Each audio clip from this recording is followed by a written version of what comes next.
G'day, Andrew Murray here from Apartment Specialist, talking about how to find out if the body corporate you're looking at is healthy. Now, this is something that is extremely important, but very, very few purchasers do. And I know this because I'm obviously selling apartments all the time. So what I'm going to be talking about today is firstly checking the financial position of the body corporate, i.e. how much money they have, their liabilities and their assets. Does the body corporate have enough money to cover the maintenance and what needs to be done to the building to keep it in really good shape moving forward? And is it actually looking after the building? Is it actually being proactive and following what's called a long-term maintenance plan? Because every building has to have a long-term maintenance plan under the Unit Titles Act that was set in 2010 in May. Yet under this act, you don't actually have to follow it, so it's a bit of a loophole. So as a purchaser, you really need to know this. So in front of you is a long-term maintenance plan.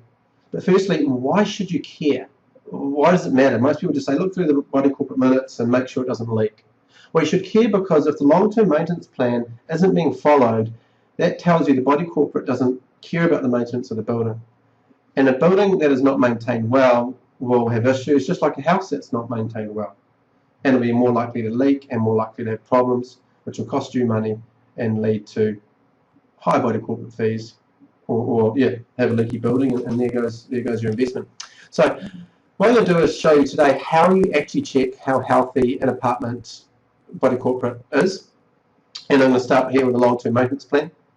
And here you can see, by law, you have to have one that does at least 10 years in advance. So you can see up here you've got the years 2015 right through to 2024, and you've got all the things that need to be done. You know, wall paint, entrance walls need to be done. You know, cladding, building washes, etc., etc. And you've got the total amounts. Here you can see it's $32,112 need to be spent in the 2015-2016 year. 2016 it's $43,000, and and so on.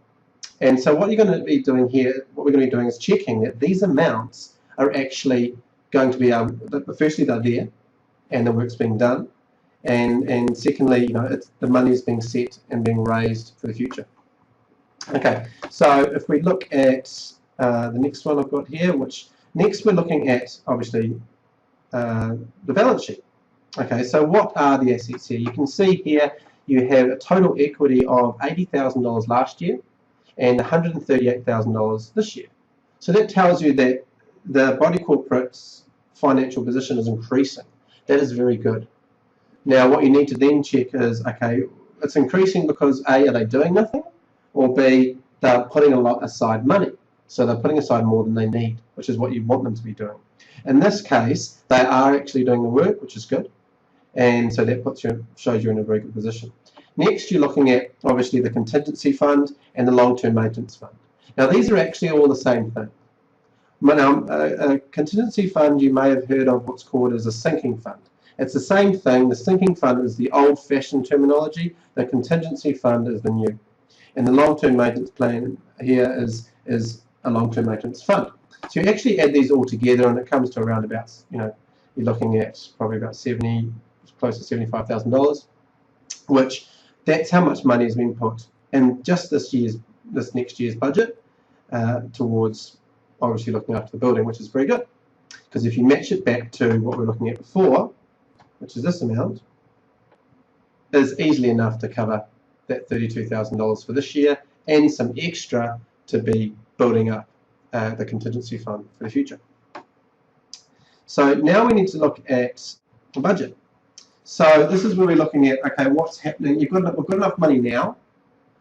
This building, and it's, as you said, it's in a position of $100,000. But what happens in the future? Because as you spend money each year, you're decreasing these funds.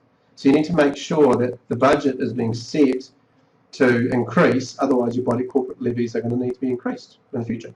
And here you can see they're putting away $30,000 each year, plus another $10,000, so $40,000 just to the long-term maintenance fund, and on top of this another $55,000, basically $56,000 towards the contingency fund. So this is all one thing. So yes, they're spending $33,000, which is pretty much this amount here, but they're actually increasing that contingency fund by another 55,000. So what that means is they're building up more money. And if you read through the minutes of this body corporate, they're doing this because they want to have money in reserve for if something happens that wasn't expected. For example, the lift breaks down. But what they're actually doing is looking at not just maintaining the building, but improving it. And that's a really key that you want to look in the body corporate. So what they're doing here is they're looking at getting a designer in and redesigning all the interior, all the common areas to make it look, or basically to raise the values and make it a better living experience for the owners, which is fantastic. So all in all, you can see here, I'll just go through it again very briefly. You're looking at the long-term maintenance plan. You're looking at how much is needed. Are there any big amounts here? These are all pretty consistent. The highest here is $37,000. Not all buildings are like this. You might have one where the roof needs to be replaced, and you've got $100,000 here. So you need to make sure that money's being put aside for that. But anyway, then secondly, you're going to the balance sheet to see that body corporate position. So you can see there are 138,000 in the red, which is great. And then obviously the net assets, and they've got quite a bit of money already at the moment in the contingency fund and the long-term maintenance plan. Then what you're doing is you're looking to the future and going, okay, what are they doing now? What's my body corporate levy doing now? And what it's doing is, of course, all the things that are being spent here. You can see swimming pool expenses. You can see, you've got a building wash in here, which is telling you it's being looked after, plus extra money is being raised out of your levy already being paid, which is great news. So this is a very healthy body corporate, and it's a good one, but it's just going to get better and better. Anyway, hope that helps. Cheers.